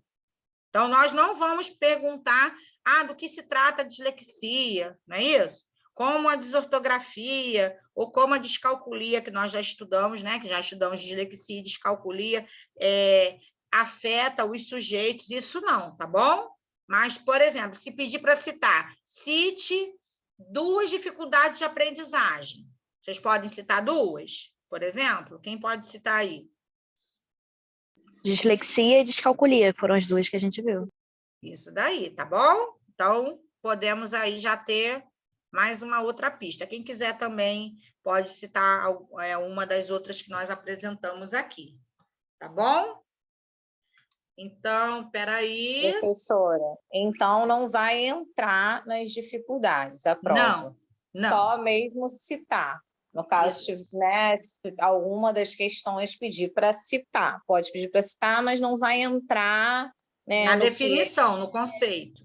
no conceito, né, qual é a Tratamento. dificuldade da pessoa que tem descalculia ou dislexia, não vai entrar. Tá ok, Não. então. Não, tá? Só mesmo assim, fazendo uma apresentação geral, conforme esses slides fazem, introdução às dificuldades de aprendizagem, tá bom? Só mesmo nesse Obrigada. âmbito aí, tá bom.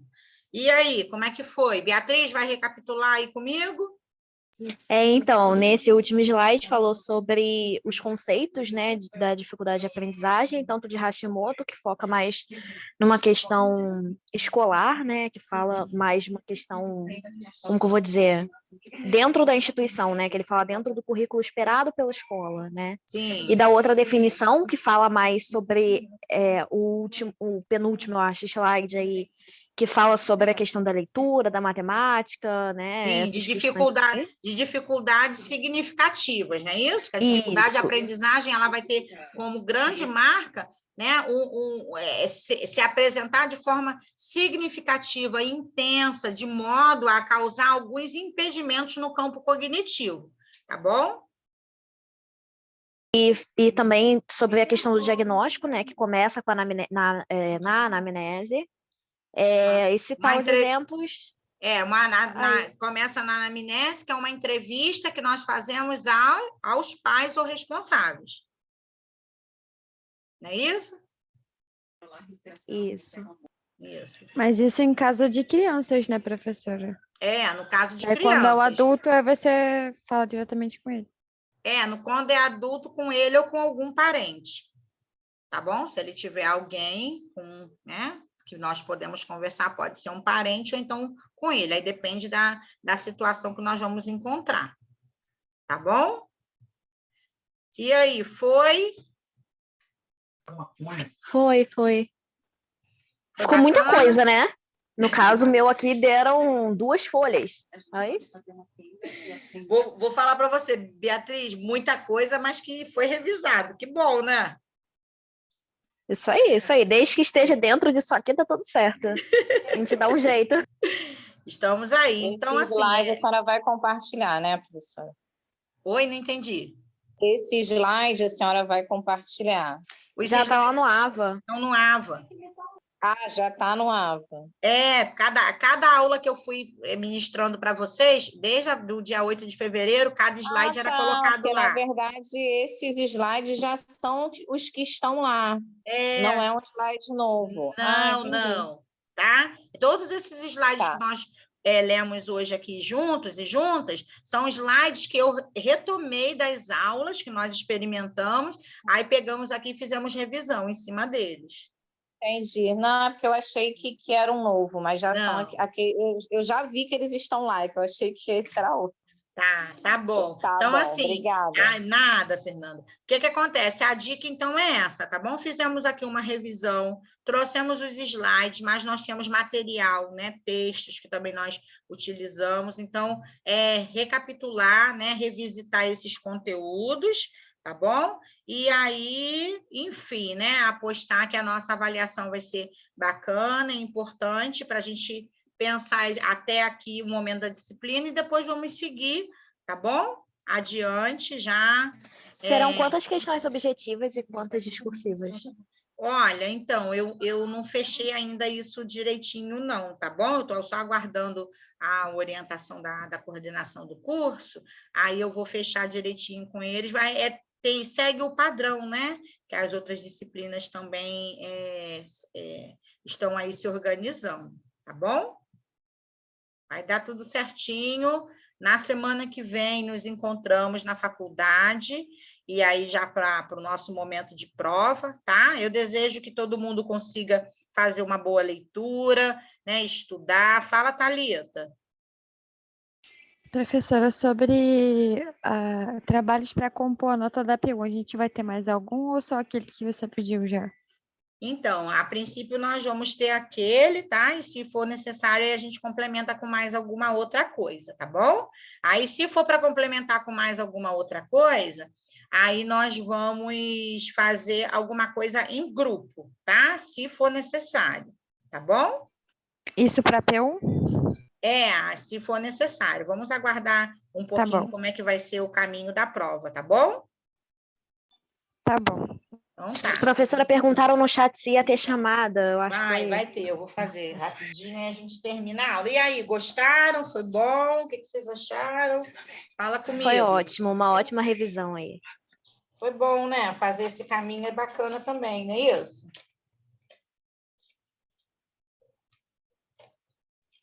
Espera aí que eu vou ver aqui. Só um instantinho. Procurando só. Eu não achei minha listinha de presença aqui. Eu acho que eu posso ter deixado no carro. Eu acho que eu posso ter deixado no carro. Deixa eu rapidinho aqui fazer uma anotação. Me deem 1 minuto, tá? É porque tem no chat, fica gravado no chat, mas aí eu já gosto de lançar a presença. Andréia. Olha, eu vou falando os nomes aqui, vocês só vão me dando ok, tá? Thalita, Michele, Vanessa, Beatriz, pode colocar o nome e matrícula também lá no chat, tá? Ah, ok. Andréia, Camila, é porque eu gosto de fazer 2 chamadas. Karine, Açucena, Larissa, Fernanda. Regiane, Oi. Karine, boa noite. É porque eu estou tentando botar no chat, sendo que não está carregando minha internet, por isso que eu abri o áudio. Tá tranquilo, eu já anotei. Tá? É por isso que eu faço 2 chamadas, porque às vezes tem nome de pessoa que pode não aparecer ali, tá? Por causa de internet. Tá bem, obrigada, hein? Nada. Ó, Oi, Natália. Você não me chamou. Será que porque não está aparecendo para você? É Cláudia. Não, Cláudia está lá embaixo. Espera aí que eu estou indo na ordem dos meus quadrinhos, tá? A minha internet está estável. Tá, não tem problema. Cláudia, então você viu, né? Que está estável aqui. Espera aí, eu estou escrevendo os nomes e já falo de novo, tá? Calma aí só um pouquinho, rapidinho. Tá. Professora, então... fala também nome e sobrenome, por favor, porque tem mais de uma pessoa. Sim, as Natálias e as Vanessas, eu sei que tem, tá? Então, vamos lá, retomando rapidinho. Ó, Thalita, Vanessa, né? Que tem uma Vanessa aqui, que é a Pereira. Isso. Então, vamos lá. Thalita, Vanessa Pereira, Karine, Fernanda, Michele, Beatriz, Açucena, Natália Monteiro, Andréia. Tem 2 Andréias? Uma Andréia só. Camila, Larissa, Marcos, Flávia. Falei certo? Flávia. Agora Sim. Vamos lá. Vitória, Paulo Sérgio, Presente. Sônia. Presente. Pedro. Não chamou Márcia Costa. É porque eu não cheguei no quadrinho ainda, tá descendo. Espera aí, calma aí que o quadrinho está se movimentando. Eu vou chamar todo mundo. Pedro, Juliana, Emily, Cláudia, Vanessa Maggioli, Márcia, Tatiana Viana. Márcia presente. Custei abrir aqui o áudio. Tatiana Viana, Brenda, Eduardo, Miriam. Miriam, deixa eu agora mudar os quadrinhos. Presente, Miriam. Deixa eu mudar os quadrinhos. Mariana, Ó, não se movam, não pode sair não, senão o negócio aqui muda todo. Tem gente que já está saindo. Tinham 41, já tem 38. Se sair, os quadrinhos se mudam aqui. Aguenta um pouquinho, tá? Por favor. Vamos lá. Ana Helena. Pedro, já tinha falado. Juliana, Emily, Cláudia. Deixa eu ver, Tatiana, Eduardo, Miriam, Brenda, Mariana, Ana Helena, Natália Molina. Natália Molina. João Pedro. Professora, eu tô aqui que meu áudio tá ruim. Tá. Já ouvi, Natália. Suzana. Gilcilene. Maria Eduarda. Professora me chamou? Desculpa interromper. Marcos falando. Chamei lá no início. Tô na área, tá? Tá bom. Maria Eduarda, Silvana. Presente. Gilcilene, já falei. Ellen. Amanda. Randiele. Tô aqui, hein, professora? Eu coloquei lá no chat. Tá, Randiele, Gabriele. Natália Simplício. Presente. Simplício. Leandra. Espera aí que eu vou repetir, tá? Tatiane tá sem microfone, tá, professora? Pediu para avisar. Quem? Tatiane Viana. Espera aí, Tatiana Viana. Tatiana Viana tá sem microfone, tá avisando. Viana, tá, obrigada. Espera aí que eu vou falar de novo, tá? Só um minutinho. Vamos lá, prestem atenção, vou falar o nome de todo mundo que eu anotei. Quem eu não falar o nome, fala comigo, tá? Vamos lá. Thalita, Vanessa Pereira, Karine, Fernanda, Michele, Beatriz, Açucena, Natália Monteiro, Andréia, Camila, Larissa, Marcos, Flávia, Vitória, Paulo Sérgio, Sônia, Pedro, Juliana, Emily, Cláudia, Vanessa, eu não estou entendendo minha letra. Vanessa, fala uma outra Vanessa aí, que eu não entendo. Uma é Vanessa Pereira, outra é Vanessa Madioli. Essa aqui, Madioli, peraí. Olha, nem eu entendi a minha letra. Madioli, tá, Tatiana, Brenda, Eduardo, Miriam, né, Miriam? É isso? Isso. Mariana, tá certo? Mariana, Ana Helena, Natália, o quê, gente? Me ajuda? Monteiro. Isso aí. Monteiro, João Pedro, Suzana, Gilcilene, Maria Eduarda, Silvana. Presente, professora. Maria Eduarda está presente. Ellen, Amanda, Randiele, Gabriele, Natália Simplício, Leandra, Tatiana, Viana. Tem alguém que eu não chamei? Silvana. Chamei, Silvana, acabei de falar. Tem alguém que eu não chamei? Acho que eu chamei todo mundo, não chamei? Foi? Eu acho que é a Natália Molina. Acho que botou a Natália Monteiro 2 vezes, professora. Natália Molina não chamei, não. Peraí, Natália. Mas ela está aqui? Natália e a Larissa tá. Mas a Molina? Sim. Não. São as irmãs, professor. Achei. Pronto, achei. A Natália Molina. Tá, são as irmãs que sentam na frente, né? Isso mesmo. Então, foi, queridos e queridas? Foi, né? Tá bom? Tudo certo. Tudo certinho. Então, olha, vamos descansar. Obrigado.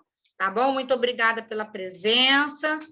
Boa noite, professora. Obrigada. Estudando. Boa noite. Semana que vem estaremos lá, tá? Um beijo. Tchau, tchau.